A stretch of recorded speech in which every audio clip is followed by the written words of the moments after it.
நாட்டின் அனைத்து நுழைவாயில்களிலும் பயோமெட்ரிக் எனப்படும் கை விரல் ரேகை பதிவு முறை இன்னமும் அமலில் இருந்து வருகிறது.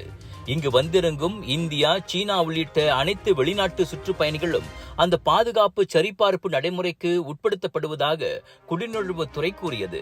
எனவே கருப்பு பட்டியலிடப்பட்டவர்கள் அல்லது சந்தேக நபர்கள் பட்டியலில் உள்ளவர்கள் எவராயினும் நிச்சயம் அடையாளம் காணப்பட்டு திருப்பி அனுப்பப்படுவர் என குடிநுழைவுத்துறையின் தலைமை இயக்குநர் டத்தோ ருஸ்லின் ஜூசோ சொன்னார். MDAC எனப்படும் மலேசியா வந்திறங்கும் டிஜிட்டல் அட்டையை பூர்த்தி செய்வதும் கட்டாயமாகும். இந்த MDAC பதிவு முறையின் வாயிலாக வருகையாளர்களின் விவரங்கள் பதிவு செய்யப்படுகிறது. அமலாக்க நடவடிக்கைக்கு தேவைப்பட்டால் அவர்களின் இருப்பை அடையாளம் காண அது உதவும் என்றார் அவர்.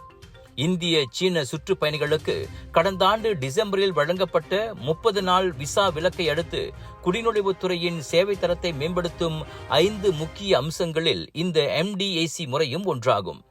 இந்திய, சீன சுற்றுப்பயணிகளுக்கான நுழைவு நிபந்தனை விலக்கு குறித்து அனைத்து குடிநுழைவுத்துறை அலுவலகங்களுக்கும் அனுப்பி வைக்கப்பட்ட சுற்றறிக்கை தொடர்பில் சிலர் சமூக ஊடகங்களில் குழப்பத்தை ஏற்படுத்தி வருவது குறித்து டத்தோ ருஸ்லின் அவ்வாறு விளக்கமளித்தார். அவ்வுத்தரவானது மேற்கண்ட விசா விலக்குக்கு ஏற்ப குடிநுழைவுத்துறை அலுவலகங்களில் வேலை செயல்முறைகளை ஒழுங்குபடுத்துவதை நோக்கமாக கொண்டது என அவர் சொன்னார்.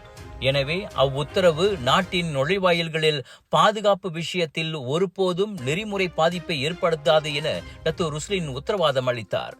சுற்றுப்பயணிகள் வந்து போவதை குடிநுழைவுத்துறை சுமூகமாக்கி கொடுக்கும் அதேவேளை நாட்டின் பாதுகாப்பு விஷயத்தில் சமரசம் செய்து கொள்ளாது என்றும் அவர் திட்டவட்டமாக கூறினார்.